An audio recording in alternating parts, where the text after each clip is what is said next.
సభ అధ్యక్షులు పార్థసారథన్న గారికి, అదేవిధంగా మన రాప్తా నియోజకవర్గం ఇచ్చేసిన మన జాతీయ అధ్యక్షులు, మన కాబోయే ముఖ్యమంత్రి గారి పరంగా అందరూ కూడా పేరు పేరున నమస్కారాలు కూడా తెలియజేయాలి.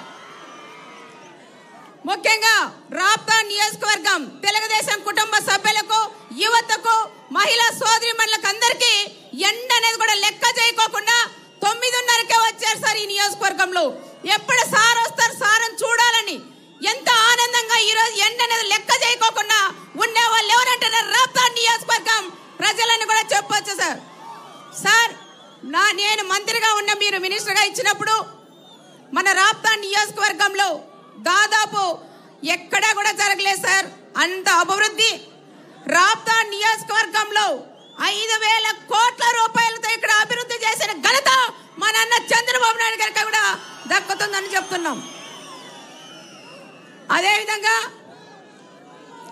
ఈ మన తెలుగుదేశం ప్రభుత్వంలోనే దాదాపు పేరూరు ప్రాజెక్టుకి 804 కోట్ల రూపాయలు కూడా శాంక్షన్ చేసిన మా అన్న చంద్రన్నను కూడా మేము గొప్పగా చెప్తున్నాం సార్. చేసిన తర్వాత మన ప్రభుత్వం పోయినాక కనీసం ఎక్కడిదక్కడే ఆగిపోయింది. రైతాంగం అంతా ఈరోజు ఇబ్బందులు పడుతున్నారు సార్.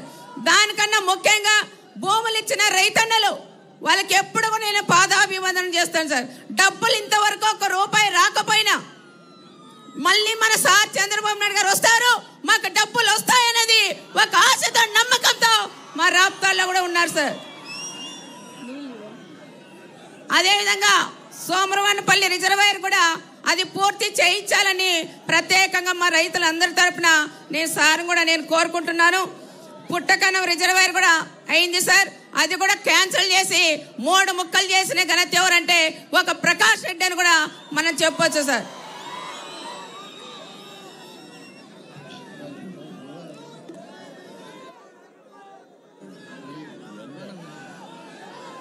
ఇదే సభలో ఇక్కడే రాప్తాల్లో ఒక సైకో సీఎం, ఒక ముఠా సీఎం కూడా ఇదే సభలో ప్రకాష్ రెడ్డిని కూడా పక్కన పెట్టుకొని నేను ప్రాజెక్టులు కూడా నేను పూర్తి చేస్తాను, దాదాపు పిల్లకాలు కూడా చేపిస్తాను, 1,00,000 ఎకరాలకు నీళ్ళు ఇస్తానని ఆ రోజు సీఎం చెప్పారు సార్. ప్రకాష్ రెడ్డి కూడా చెప్పారు. మా రైతులు ఇప్పుడు అడుగుతున్నారు, మాకు పిల్ల కాలువలు ఇచ్చావా, పిల్ల కాలువ ఇవ్వకపోతే నేను మీషం తీసుకుంటానని కూడా ఆ రోజు ప్రకాష్ రెడ్డి కూడా చెప్పారు సార్.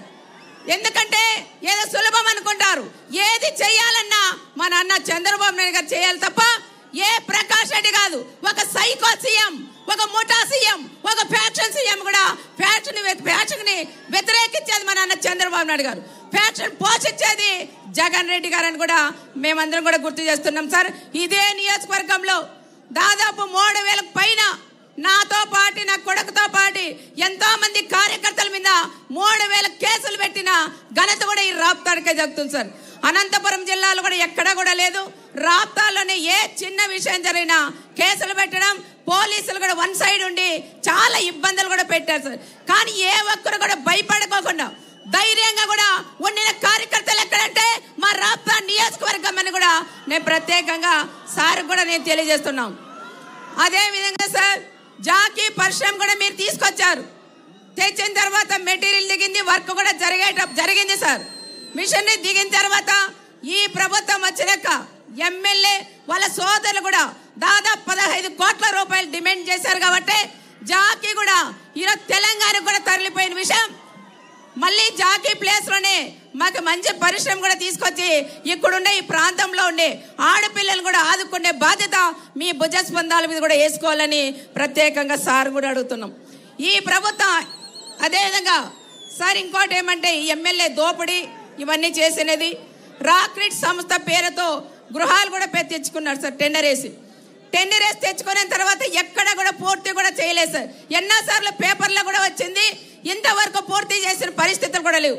ఎవరైనా ఇంటికి సిమెంట్ కావాలన్నా, గుడికి సిమెంట్ కావాలన్నా, ఏం కావాలన్నా హౌసింగ్ పీడీకి ఫోన్ చేసి వాళ్ళ ద్వారా ఉచితంగా వాళ్ళకి ఎత్తిస్తానని ఆ రకంగా కూడా చాలా మంది పేదవాళ్ళకు కూడా ఇబ్బంది పెడుతున్నారని కూడా చెప్తున్నాం సార్. చాలా వరకు హౌసింగ్ లో మాత్రం 100 కోట్లు ఫ్రాడ్ చేశారని మా జిల్లానే కాదు సార్, దాదాపు 5 జిల్లాలైన కాంట్రాక్ట్ తీసుకొని దాంట్లోనే డబ్బులు దాదాపు 200 కోట్ల పైగా కూడా తీసుకొని ఈరోజు ఇల్లు కూడా కట్టలేకపోతున్నారు సార్. దాదాపు ఇక్కడ చెరువు ఉంది సార్, ఒకటి గంగలకుంట చెరువు సార్. ఒక కనీసం మన ప్రభుత్వంలో నా రాప్తా నియోజకవర్గంలో 45 చెరువులకు నీళ్ళు ఇచ్చినాం సార్. 120 చెక్ డ్యాములు కూడా మనం నీళ్ళు ఇచ్చామని నేను సారథికి తెలుస్తున్నాం. కేవలం ఎమ్మెల్యే మాత్రం గంగలకుంట చెరువుకు నీళ్ళు ఇచ్చినానంటారు సార్, పక్కనే ఇదే పంచాయతీ. కానీ గంగలకుంటకి కేవలం ఒక్క రోజు మాత్రమే గంగలకుంటకి కూడా నీళ్ళు ఇచ్చారు సార్. మళ్ళా కూడా కాలువలన్నీ కూడా బోట్ చేయించి ఎప్పుడు చూసినా సునీతమ్మ నీళ్ళు ఇవ్వలేదు మీ గంగలకుంట వాళ్ళకని చాలా సార్లు కూడా చెప్తున్నారు సార్. కానీ మా గంగలకుంట వాళ్ళకి కూడా మీరు మాట ఇవ్వాలి సార్. తప్పకుండా దాన్ని గ్రాంట్ పెట్టి శాశ్వతంగా గంగలకుంటకి నీళ్ళు వచ్చేలాగా చేసే బాధ్యత మన సార్ కూడా తీసుకోవాలి. అతి ముఖ్యంగా సార్, నేను కూడా గ్రామాలు తిరిగినప్పుడు, ఇల్లు తిరిగినప్పుడు చాలా మంది రైతు సోదరులు కానీ వాళ్ళు చెప్పేది ఒకటే సార్, మన అనంతపురం జిల్లాలో ఎంతో మందికి కూడా భూమి లేకపోయినా భూమి ఉందని సృష్టించి చాలా మంది కూడా రేషన్ కార్డులు కూడా కట్ చేశారు సార్, పెన్షన్లు కూడా తీసేశారు. మన ప్రభుత్వం మొత్తం తిరిగి మళ్ళీ వాళ్ళకి ఇవ్వాలని ప్రత్యేకంగా కూడా చెప్తున్నాం సార్. మహిళా డైరీ అని పెట్టారు. మహిళా డైరీ తర్వాత ఒక్కొక్క మహిళతో ఈ ప్రభుత్వం వచ్చినాక 10,000 ఎమ్మెల్యే వాళ్ళు కూడా వసూలు చేశారు. దాదాపు 10 కోట్ల రూపాయలు మహిళలు డబ్బులు తీసుకొని 4 సంవత్సరాల తర్వాత మేమంతా కూడా డిమాండ్ చేస్తే ఆ డబ్బులు ఎన్నికిచ్చారు, కొంతమందికి ఇచ్చారు. దాదాపు 4 సంవత్సరాలు అదే డబ్బులతో రియల్ ఎస్టేట్ కానీ భూదందాలు కూడా చేశారు సార్. మహిళలకు మాత్రం కేవలం 10,000 ఇచ్చి అమ్మ డైరీ అని వాళ్ళ అమ్మ పేరు మీద కూడా ఒక డైరీ కూడా పెట్టారని కూడా చెప్తున్నారు. దాంట్లో కూడా అన్ని ఫ్రాడే జరుగుతున్నాయి సార్. తర్వాత సార్ చెన్నై కొత్తపల్లి మండలంలో హార్టికల్చర్ హబ్ కూడా లేదు సార్, అక్కడ సోలార్ హబ్ కూడా కావాలని మా వాళ్ళందరూ కోరుతున్నారు సార్. అనంతపురం రూరల్ మండలంలో తాగునీటి సౌకర్యం కూడా కావాలి సార్. నడిమి వంక ఉంది సార్, ప్రొటెక్షన్ వాల్ కూడా అక్కడ చాలా ముఖ్యం సార్. వర్షాలు వచ్చి మనంతా కూడా చాలా ఇబ్బంది పడినారు, ఇళ్ళలోకి కూడా నీళ్లు పోయినాయి. వాళ్ళని కాపాడే బాధ్యత అది మన మీద ఉంటే మీ మీదే ఉంటుంది సార్. తప్పకుండా ఆ ప్రొటెక్షన్ హాల్కి కానీ నీళ్లు కూడా ఇవ్వాలని ప్రత్యేకంగా సార్ కూడా నేను కోరుకుంటున్నాను. 5 సంవత్సరాలు సార్ ఎమ్మెల్యే చాలా వరకు 5 సంవత్సరాలు ఇసుక మాఫియా, మట్టి మాఫియా, రియల్ ఎస్టేటు ఇవన్నీ కూడా చేశారు సార్. ఇంతకుముందు ఆయన ఎమ్మెల్యే కాకముందు ఫస్ట్ నిలబడినప్పుడు నా బనీనంతా బొక్కలే ఉన్నాయి, నేను ఇల్లు అమ్ముకున్నాను, ఈసారి నన్ను గెలిపికపోతే నాకు పూలహారం వేయాలని చెప్పిన నాయకుడు ఒక తోపు బ్రదర్స్ అని నేను సార్ కూడా చెప్తున్నాం. మరి ఈరోజు బొక్కలు పడిన బనీన్ ఎక్కడుంది? నీ బొక్క ఆ రోజు బొక్కలు ఉన్నాయి, ఈ రోజు అన్ని కూడా హౌసింగ్ కూడా బొక్కలు పెట్టి దోసుకునే నాయకుడు ఒక తోపుదుర్తి బ్రదర్స్ అని కూడా మనం చెప్పవచ్చు. కనీసం వాళ్ళ కోసం వాళ్ళ కులం సంబంధించిన లీడర్లు వాళ్ళ చందాలు వేసుకొని కూడా వాళ్ళని గెలిపించారు. గెలిచిన తర్వాత ఎస్సీలు కానీ, ఎస్టీలు కానీ, మైనార్టీలు కానీ, ఓసీలు కానీ గెలిపించిన తర్వాత కనీసం వాళ్ళ గేట్ దగ్గర కూడా గేట్ తగలే కూడా లేకుండా చేసిన వ్యక్తి ఒక ప్రకాష్ రెడ్డి అని కూడా నేను తెలియజేస్తున్నాను సార్. ఈ ఎన్నికల ఎమ్మెల్యే అహంకారం, ప్రజల మధ్య జరుగుతున్న యుద్ధం, మన రాష్ట్రాల్లో జరుగుతున్న యుద్ధం, మనమందరం కలిసి ఎమ్మెల్యేలు అయితే తప్పకుండా మన అన్న చంద్రబాబు నాయుడు గారు సీఎం అవడం ఖాయమని ప్రత్యేకంగా కూడా చెప్తున్నాం. ఓట్ అనేది ఆయుధంతో అవినీతిని ఎమ్మెల్యేకి కూడా బుద్ధి చెప్పాలని ప్రత్యేకంగా ప్రజలను కోరుకుంటున్నాం. రాప్తాడు ప్రజలు సిద్ధంగా ఉన్నారు సార్.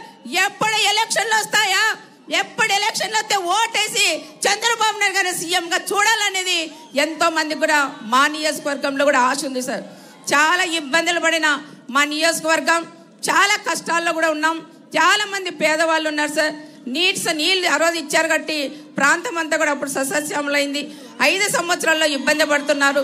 రైతులకు కూడా మన ప్రభుత్వం వస్తే ఇన్పుట్ సబ్సిడీ, ఇన్సూరెన్స్ లాంటివి కూడా రైతు సోదరులకు ఇచ్చి కూడా ఆడుకోవాలని ప్రత్యేకంగా మన అన్న చంద్రబాబు నాయుడు గారిని కూడా కోరుకుంటూ మేము ఏవైతే చెప్పామో ఇంతకుముందు చాలా వరకు సార్ మరి కుప్పమన్న చేసేయాలి. కానీ నాకు మాత్రం మీ ఆడబిడ్డగా నన్ను నమ్మి, మా కుటుంబాన్ని కూడా నమ్మి సార్ మీరు కూడా ఏం అడిగితే కూడా అది ఇచ్చి శాంక్షన్ చేసిన దేవుడు మన అన్న చంద్రబాబు నాయుడు గారని కూడా చెప్తున్నాం. ఎప్పుడు కూడా మా కుటుంబం మీకు అండగా తోడుగా ఉంటుంది సార్. ఎన్ని కష్టాలు వచ్చినా కూడా మేము ఎవరు కూడా పక్కవమని ప్రత్యేకంగా చంద్రబాబు సార్ కూడా నేను తెలియజేసుకుంటూ మాకు ముఖ్యంగా పేరూరు ప్రాజెక్ట్కి ఇచ్చిన భూములకి రైతన్నలకు కూడా మీరు వెంటనే మన ప్రభుత్వం వస్తేనే వాళ్ళకి వెంటనే కూడా డబ్బులు ఇవ్వాలని సార్ కూడా తెలియజేసుకుంటూ సైకో పోవాలి, సైకో పోవాలి, సైకో పోవాలి, చంద్రన్న రావాలి, చంద్రన్న రావాలి. యువత్ కూడా బాగున్నారు సార్. దాదాపు 32,000 ఓట్లు వాళ్ళు వైఎస్ఆర్ వాళ్ళు ఎక్కించుకున్నారు సార్. అవన్నీ కూడా ఇప్పుడు తీసేపించాను, దొంగ ఓట్లు కానీ ఇవన్నీ మళ్ళీ 30,000 ఓట్లు కూడా ఎక్కించాను. ఘనతలు మా క్లస్టర్లు, కన్వీనర్లు, యూనిట్ ఇన్ఛార్జ్లు, బూత్ కన్వీనర్లు, లీడర్లు అందరూ బాగా కష్టపడి పనిచేస్తారు సార్. ఇక్కడికి వచ్చేసి